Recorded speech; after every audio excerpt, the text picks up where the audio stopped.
শুভ বিকেল। দেখো আমার মেয়ে একটা চিপস এনেছে, নিজে নিজে খাচ্ছে, আমাকে বলে কি প্রচুর ঝাল, আগুনের গিয়ে দেওয়া আছে। এই দেখো আমাকে খেতে দিচ্ছে না, বলছে লঙ্কা। এই দেখো কেরম খাচ্ছে, দেখো ম্যাডামের এই সময় ওনার ঝাল লাগে না। আর ভাতের মধ্যে যদি কোনো তরকারি দিয়ে আমি ঝাল তরকারি দিয়ে মেখে দিই, লঙ্কা খাই। ওই দেখো আবার বলছে লঙ্কা খায়। হ্যাঁ লঙ্কা, কাঁচা লঙ্কা একটু একটু মেরে দেয়। আর তরকারি যদি ঝাল হয় ম্যাডামের আর খাওয়া নেই। হ্যাঁ এই দেখো কিরম চিপস, আর আমি একটা খাচ্ছি বলে আমাকে কিরম করছে। আর একটা খেয়ে নিলাম। কিন্তু দেখো খাচ্ছি না, কি ঝাল, মরে যায়, মরে ঝাল লেগেছে, আমার ঝাল লেগেছে। হাফ মুখ দেখা যাচ্ছে, আর হাফ মুখ দেখা যাচ্ছে। দেখো তো কেমন করে বলছে ঝাল লেগেছে, বলছি তারপর যে হাফ মুখ দেখা যাচ্ছে, হাফ মুখ। একটু কেউ একটু চুমু টুমু দাও না গো, মিষ্টি মিষ্টি এরকম করো কেন? দেখো তো আমি খাচ্ছি, আমার ঝাল লেগেছে, আমার মেয়ের ঝাল লাগেনি। দেখো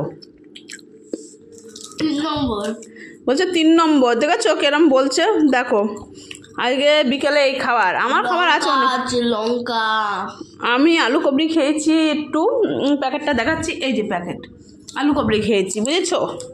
তো চলো, যার যার ভাল লাগবে একটু লাইক কমেন্ট শেয়ার করে দিও না প্লিজ। শোনা আমার বন্ধুরা, চুনুমুনু বন্ধুরা।